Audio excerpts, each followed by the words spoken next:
আসসালামু আলাইকুম রহমতুল্লাহ। আজকে আমাদের একজন রোগীর সাথে আপনাদের পরিচয় হয়ে যেতে চাই। ওনার নাম মিস্টার, ওনার বাসা জামালপুরে। আমাদের আজ থেকে আমরা 6 মাসে ওনার টোটাল হিপ অপারেশনটা করে দিয়েছিলাম। তো এখন উনি ভালো আছেন। আমাদের হাতে ফলো আপে আমি জানতে চাই উনি কেমন আছেন। বিভিন্ন সময় আমরা ফলো আপ দিয়ে থাকি, কোনো সময় 3 মাস 6 মাস 1 বছরের ফলো আপ দিয়ে, যেন সরাসরি রোগীরা আপনাদেরকে বলতে পারে কেমন সে আছে। মিস্টার আজকে 6 মাসের একটা অপারেশন হয়েছিল, তাই তো?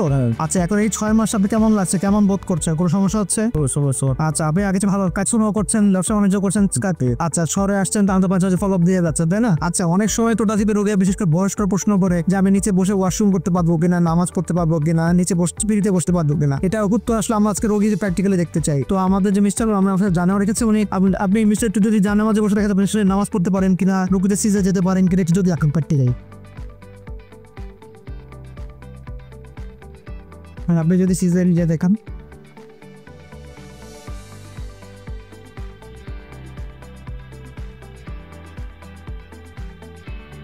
ওকে, আলহামদুলিল্লাহ, ঠিক আছে।